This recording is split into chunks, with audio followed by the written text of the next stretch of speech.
You open your banking app and check the balance. A number stares back at you. $340 due in 2 days. Your stomach tightens. You assume this feeling is about the money? It isn't. The real answer is far stranger than that, and it runs back thousands of years before money ever existed. For most of human history, there were no coins, no paper bills, no banks. And yet debt was already everywhere. People owed each other grain, labor, animals, favors. They kept track for years, sometimes for generations. So if there was no money to lend, what exactly were they borrowing? Start with the story you were probably taught in school. Before money, there was barter. A farmer traded a chicken for a sack of wheat.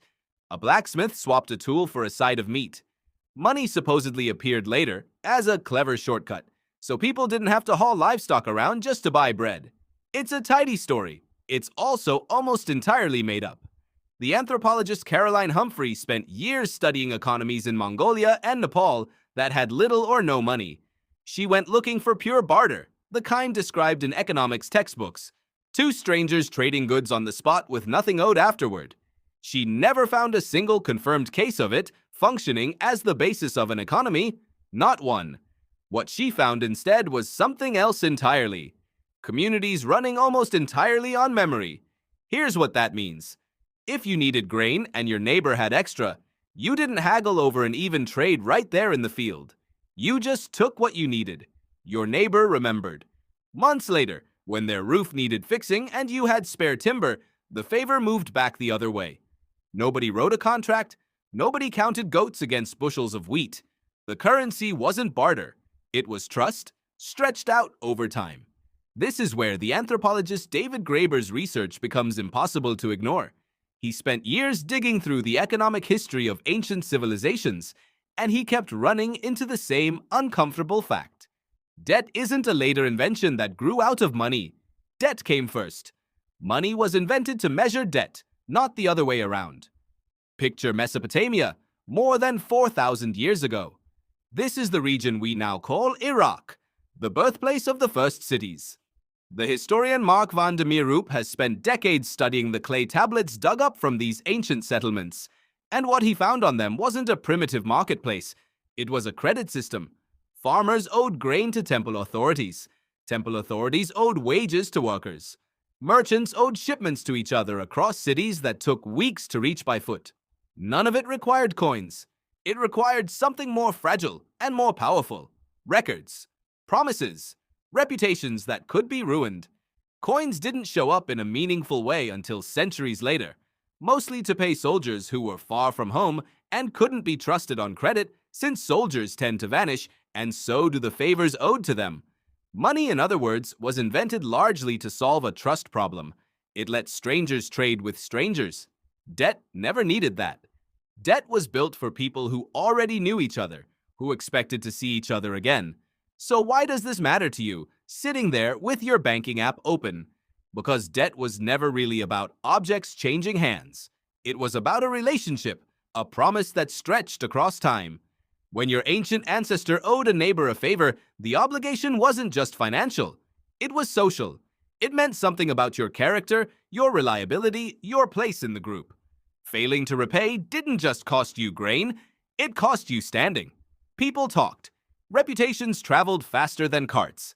Here's the part that should genuinely unsettle you. That ancient system never fully went away. It just got buried under coins, banks, and apps.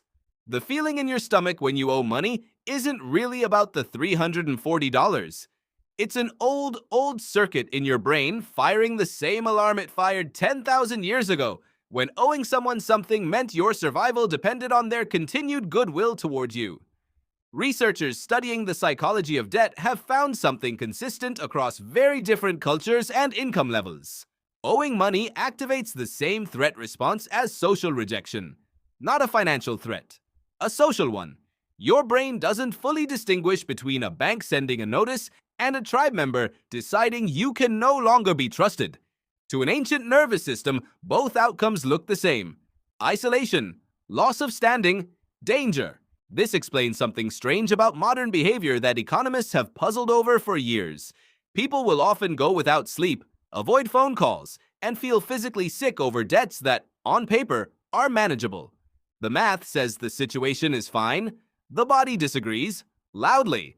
That mismatch isn't irrational. It's ancient wiring colliding with a modern number on a screen. Now here's the twist that flips the whole story upside down. We tend to think of debt as cold, transactional, something you escape as fast as possible.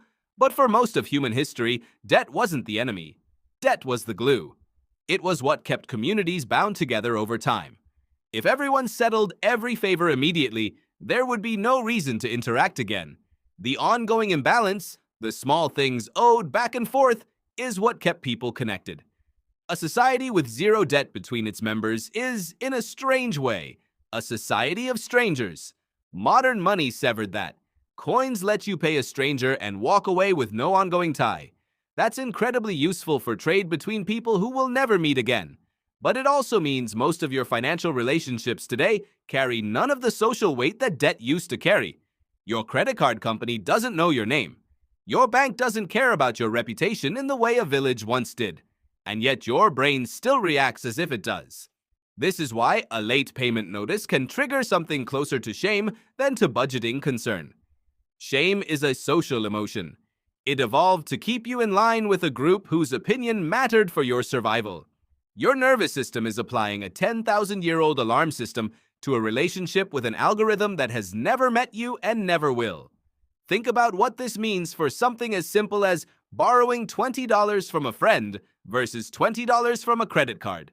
The dollar amount is identical. The feeling almost never is. Borrowing from a friend pulls at something ancient, the same social fabric that bound hunter-gatherer bands together. Borrowing from an institution triggers stress without triggering belonging. You get the ancient alarm with none of the ancient comfort, because there's no relationship on the other end to repair once you've paid it back. There's a reason debt collectors and credit systems can feel almost dehumanizing, even when the numbers are small. They're activating a survival-level response built for tight communities, except now it's aimed at a company with no face and no memory of you beyond a file number. Your body doesn't know the difference between a neighbor remembering a favor and a server somewhere logging a missed payment. It just knows something is owed, and somewhere deep in your wiring, that still means danger. So the next time you feel that small twist in your stomach over a bill, you're not just looking at math, you're feeling an echo. The same circuitry that once kept ancient communities bound together through unpaid favors, watched reputations, and remembered debts is still running quietly underneath every notification on your phone. The grain is gone. The clay tablets are gone. The feeling never left. You open your banking app and check the balance again. The number hasn't changed, but maybe the way you see it has. It was never really about the $340. It was always about whether you could still be trusted and whether anyone was still keeping track.